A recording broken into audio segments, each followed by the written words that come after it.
الحمد لله وكفى وسلام على عباده الذين اصطفى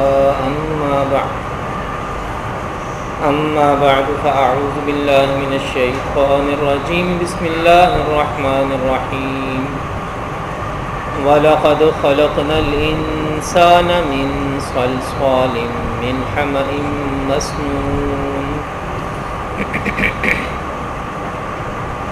وَالْجَانَّ خَلَقْنَاهُ مِنْ قَبْلُ مِنْ نَارِ السَّمُومِ صدق الله العظيم وصدق رسوله النبي الكريم اللهم صل على سيدنا محمد وعلى آل سيدنا محمد وأصحاب سيدنا محمد وبارك وسلم علیہ۔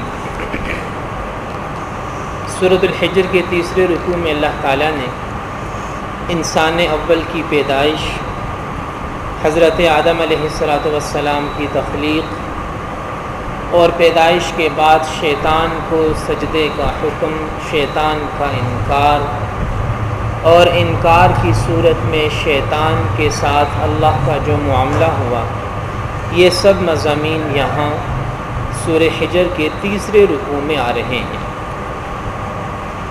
وَلَقَدْ خَلَقْنَا الْإِنسَانَ مِنْ صَلْصَالٍ مِنْ حَمَإٍ مَسْنُونٍ۔ اللہ رب العزت فرماتے ہیں کہ ہم نے انسان کو کھنکھناتی ہوئی مٹی اور گارے سے پیدا کیا ہے۔ وَالْجَانَّ خَلَقْنَاهُ مِنْ قَبْلُ مِنْ نَارِ السَّمُومِ، اور ہم نے جن کو انسان سے پہلے آگ سے پیدا کیا ہے۔ وَإِذْ قَالَ رَبُّكَ لِلْمَلَائِكَةِ إِنِّي خَالِقٌ بَشَرًا مِنْ صَلْصَالٍ مِنْ حَمَإٍ مَسْنُونٍ۔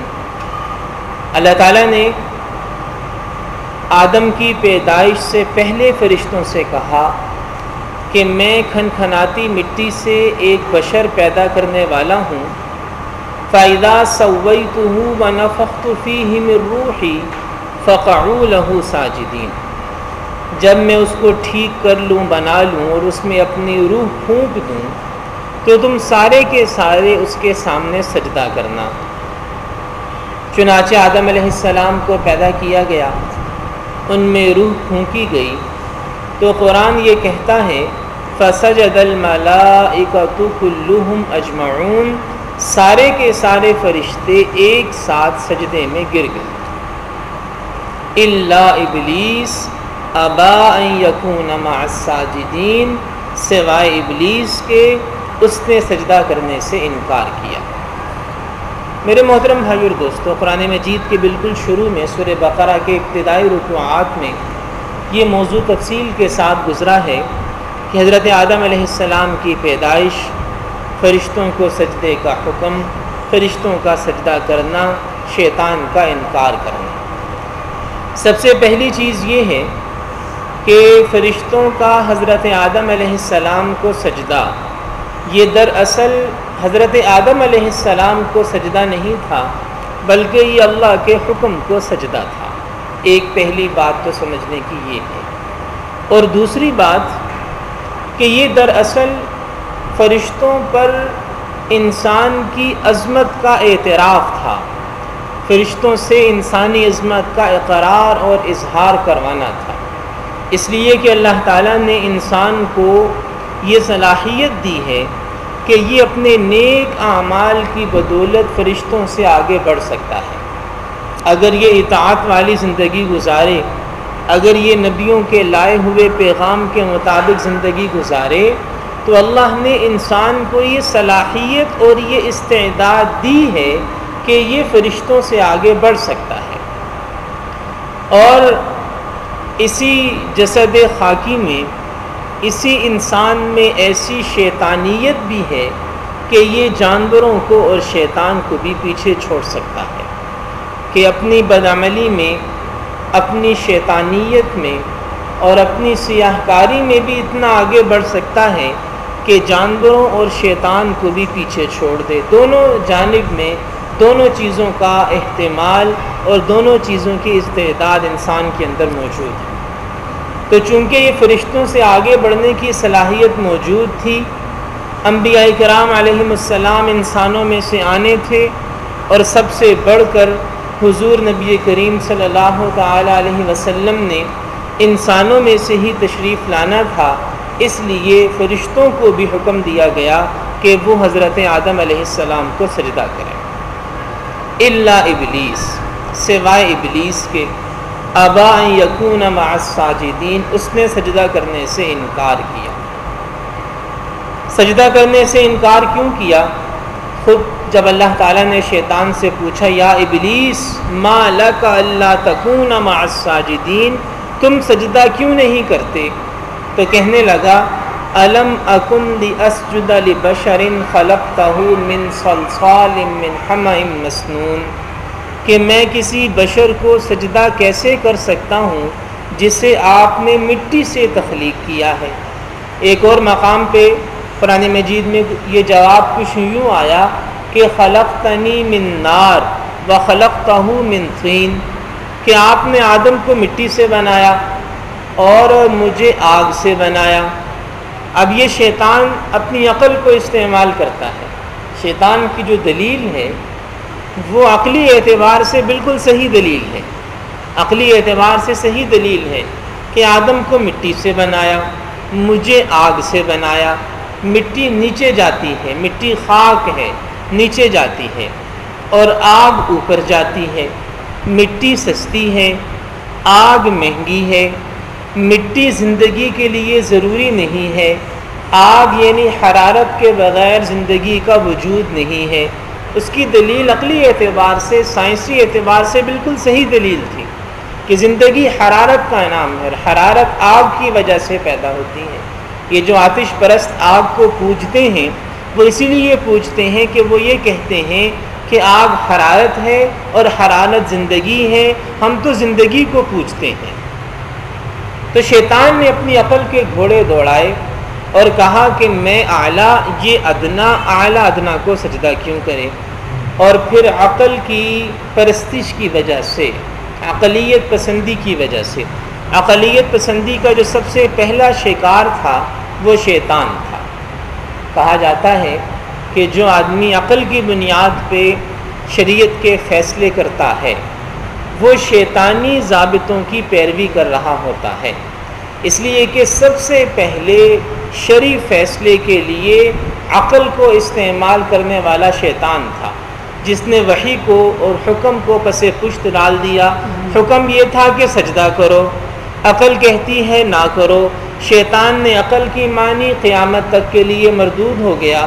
تو قیامت تک جو بھی وحی پر عقل کو ترجیح دے گا وہ شیطانی راستے پر چلے گا۔ ہاں، جن معاملات کو اللہ نے عقل کے سپرد کیا ہے وہاں عقل کا استعمال کرنا واجب ہے، یہ بھی یاد رکھیں۔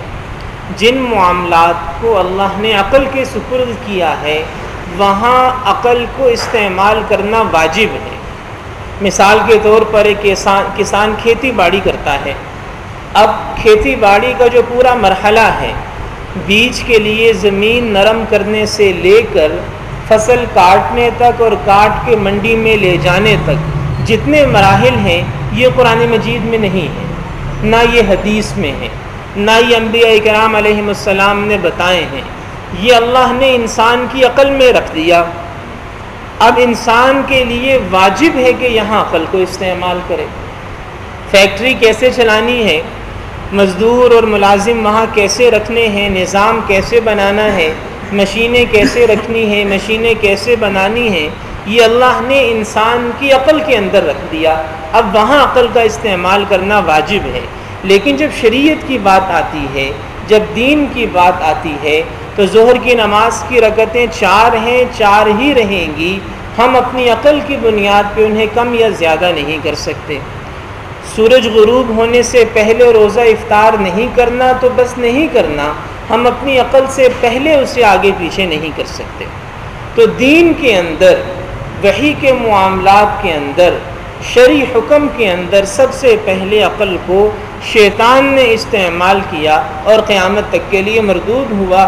عقلی اعتبار سے اس کی بات صحیح تھی لیکن مردود اس لیے ہوا کہ وہ عقل کو وحی کے اور حکم کے اور اطاعت کے اور شریعت کے مقابلے میں لایا تھا۔ قال فاخرج منها انک رجیم، اللہ تعالیٰ نے اس سے فرمایا، شیطان کو کہا کہ یہاں سے نکل جا، فانک رجیم، تو قیامت تک کے لیے پھٹکار یافتہ ہے، وان علیک اللعنۃ الی یوم الدین، اور قیامت کے دن تک تجھ پر لعنت اور پھٹکار ہے۔ قال ربی فانظرنی الی یوم یبعثون، شیطان نے کہا کہ مجھے قیامت تک کے لیے مہلت دے دے اے میرے رب۔ قال ربی، شیطان نے کہا کہ اے میرے رب مجھے قیامت تک کے لیے ڈھیل دے دے، مہلت دے دے۔ قال فإنک من المنظرین الی یوم الوقت المعلوم، حکم ہوا کہ تجھے ڈھیل دی گئی قیامت تک کے لیے۔ قال رب بما اغویتنی لأزینن لهم فی الارض ولأغوینہم اجمعین، اور شیطان نے اللہ کے سامنے یہ کہا کہ جیسے آج میں راستے سے بہکا ہوں تو قیامت تک کے لیے میں اس زمین کو، اس دنیا کو اور اس نافرمانی کو لوگوں کے لیے مزین بنا کر پیش کروں گا اور انہیں راستے سے ہٹانے کی کوشش کرتا رہوں گا۔